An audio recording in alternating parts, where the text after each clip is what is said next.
Hello guys, and welcome to another episode of Marek Connell English. Today we're going to be looking at monologues, and I'm going to start with work conditions. So one of my students told me that this is a topic this year. I don't have any questions for it, so I'm just going to kind of work on the fly. So if I think about work conditions, work conditions completely depend on the job that you're doing. So, for example, it's different if you're working in an office or if you're working in a factory, for example. I imagine that work conditions are probably more difficult if you're working somewhere where you're doing manual labor, as opposed to white-collar work. For example, if you're doing blue-collar work, which is what we call it in English, then you're more likely to be, working hard in a sense. I think very often trade unions fight to improve work conditions for their staff, and sometimes that can be quite a challenging process. Generally, when we refer to work conditions, we're probably referring to pay. It could boil down to something like the chair that you sit in if you're working in an office. Maybe you're working in an office without air conditioning, and you're in a hot country and it's impossible to put up with. Let me just brainstorm some ideas. Work conditions. Or actually, let me go onto the net and see what they say for work conditions.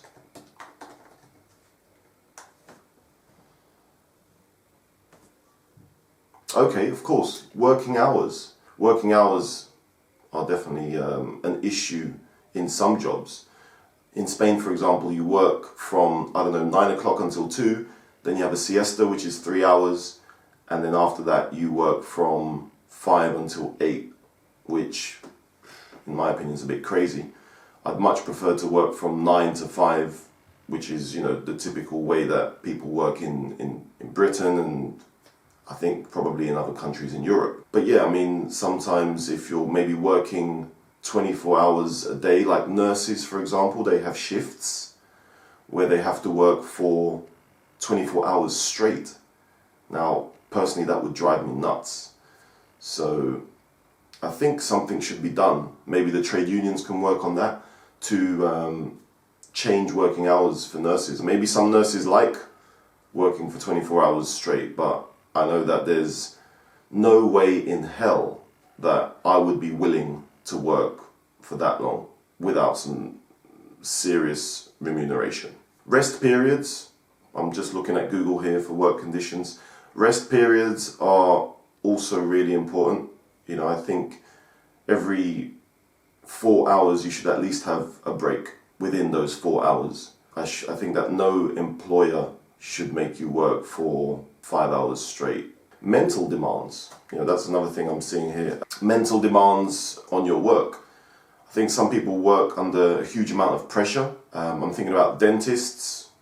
Dentists work in very nice, clean conditions, but, I think nobody really likes going to the dentist. So effectively, you've got people coming to see you who don't really want to see you. It's probably the same with doctors.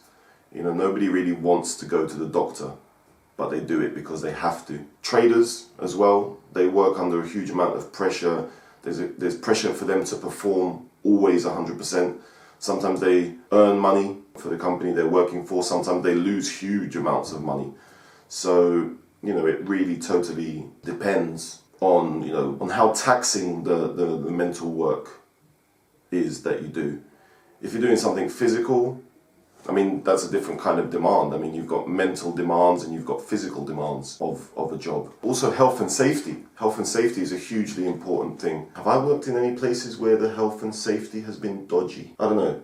But yeah, maybe cables. You know, you're working in an office and there's a cable going across the floor, across the corridor. You know, you could trip over that cable. That's a health and safety issue. You know, maybe something's broken. The gym that I go to, I'm not working at the gym, but you know, for the people who work there and for the people who use the gym, they break a lot of health and safety rules. I think there are a lot of potential accidents that could happen there, and you know, they could have a lot of problems. So yeah, health and safety is imperative when you're working. You know, noise levels, that's something that's also important when you're working. You know, it's very difficult to work in noisy conditions. Imagine if you're working in an office and you know, somebody's playing, I don't know what kind of music, reggaeton, you know, 24 hours a day. You can't concentrate in those kinds of conditions. So, you know, that's also significant. Amenities, you know, having a toilet in the place that you work, you know, that's significant. One thing that would be fantastic, which I haven't had the pleasure of experiencing, is having a shower in the place where you work. If you have a shower where you work, I envy you. You have a fantastic job, because then you can, I like to cycle, so then you can cycle to work, you can have a shower, and then you can carry on with your work day. And then you can cycle back and you have a shower at home. But you know, you're killing two birds with one stone, because you know, you're doing exercise and you're getting to work instead of taking, I don't know, public transport or your car. So, you know, I think it's a nice way to commute to work if you have showers at your workplace. I think that's a real bonus in terms of work conditions. Anyway, guys, I'll leave it there. So I hope that's given you an idea of things that you could talk about if you come up against this topic in a speaking exam. I'm going to be making a few more videos in the next few weeks, so check them out. And until then, good luck with your exams.